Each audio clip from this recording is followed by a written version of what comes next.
Hey there! Are you ready to learn a stitch in one sitting? It is possible, my friend. This basket weave stitch is perfect for just about any project where texture is a must, and it's really quite simple to learn. So I'll walk you through from cast on to bind off and everything in between, so keep watching.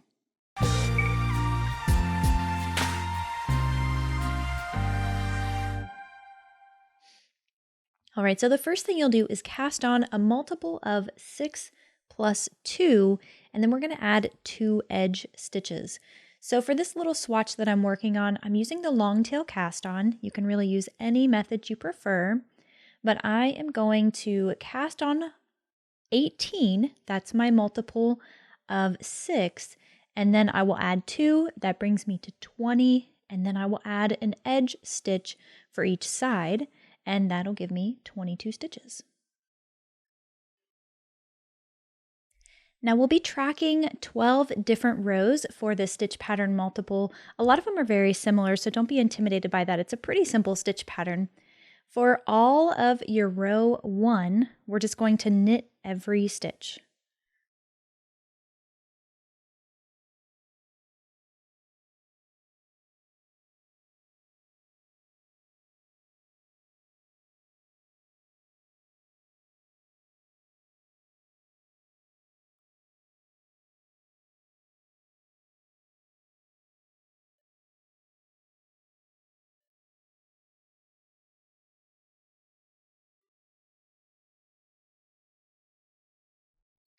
Now for all of your row 2 in your repeat, we're just going to purl every stitch. So don't forget to flip your needle so that you're inserting it in the opposite direction and purl every stitch.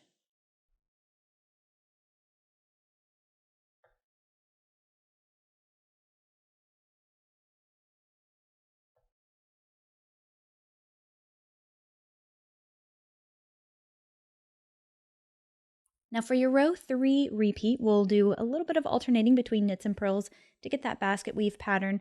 We're always going to knit our edge stitches. So what that means is just knit your first stitch. We're always going to knit your last stitch. From here, our repeat is to knit 2,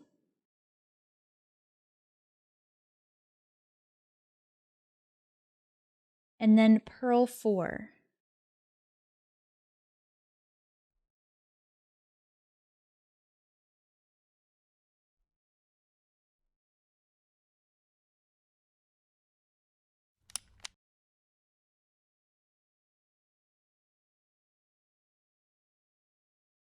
And simply repeat that until you get to the last 3 stitches in your row.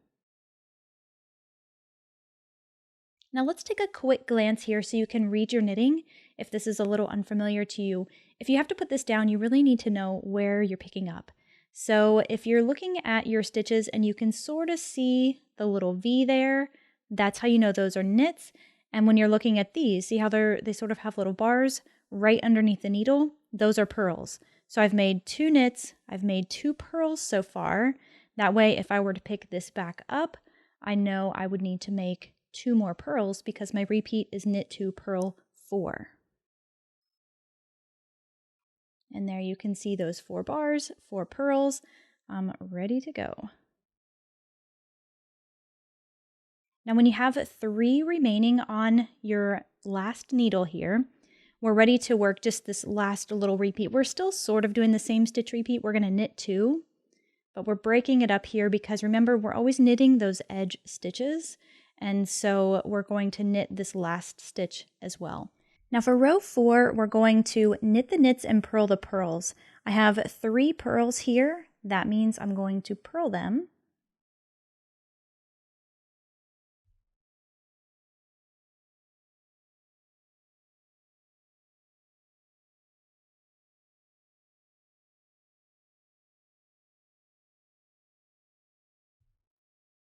Then I'll come to 4 knits. I will knit all 4 of them. So we're basically flipping our stitch pattern here. Before we had 2 knits and 4 purls. Now we're basically just doing 2 purls, 4 knits.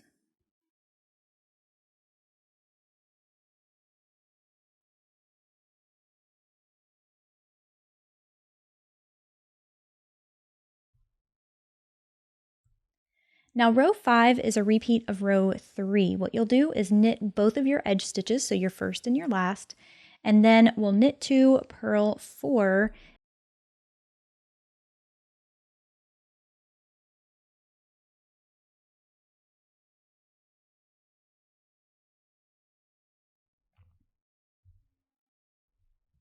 Now row 6 is a repeat of row 4. This is where we're going to knit our knits and purl our purls.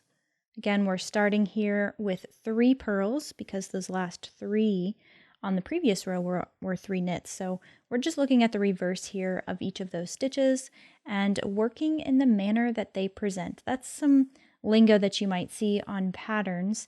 And that's all that means, is that when you see a purl, you purl it. When you see a knit, you knit it.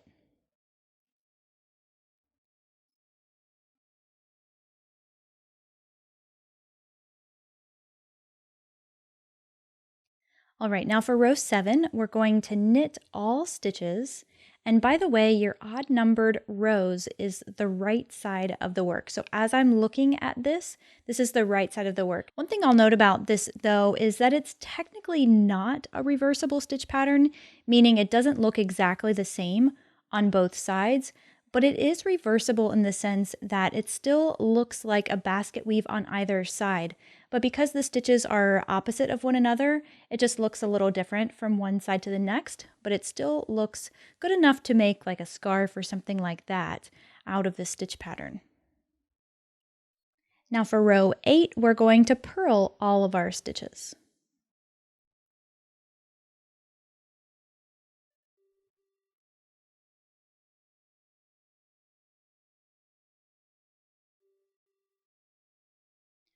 All right, now we just have a few more rows to go in our pattern repeat.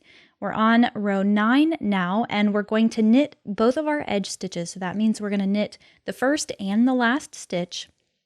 Then from here, our repeat for this row is to purl 3,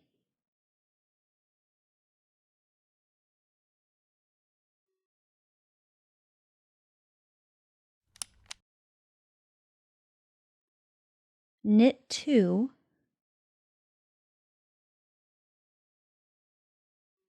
and purl 1. Then we'll repeat that until there are 3 stitches remaining.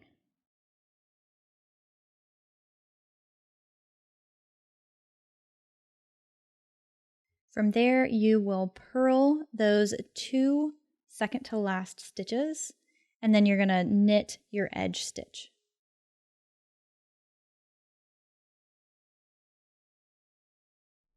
Now with that row, we've made the transition. So you'll start to see the stitch pattern take on more of a basket weave look now after this point. Now moving on to row 10, we are going to purl our purls and knit our knits. So my first one here is a purl. I will purl that stitch. So I had my 3 knits there. So I will knit them. Now I'm followed by 2 purls. So I will purl those 2. Remember to look for those bars and the V's when you're trying to figure out what is a knit and a purl. If you pull the work down on this first row after the transition, it's a little harder to see the V's, but if you just sort of pull down, then you can see those a little more clearly. And the bars for the purls, they kind of stand out like a sore thumb, so you can't really miss those.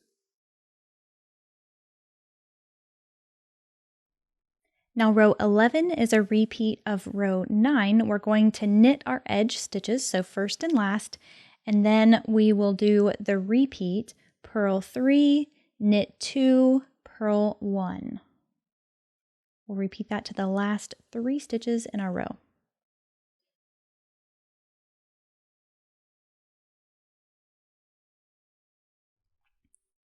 Then for the last 2, we will purl 2 and knit that edge stitch.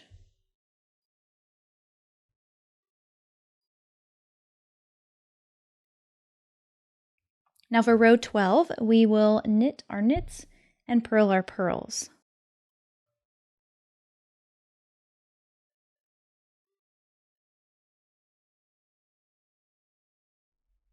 From this point, what you'll need to do is repeat rows 1 through 12 over and over until your project is as long as you want it. And when it is, you're ready to bind off.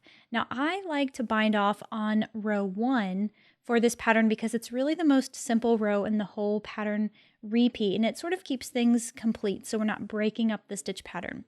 So if you remember, row 1, we're knitting every stitch. So when you bind off, we're still doing that, but of course we need to bind the stitches off as we go. So knit your first 2 stitches and then pull the first one over that second one. And that'll bind off that stitch. And then you will knit the next stitch, pass it over, and repeat that.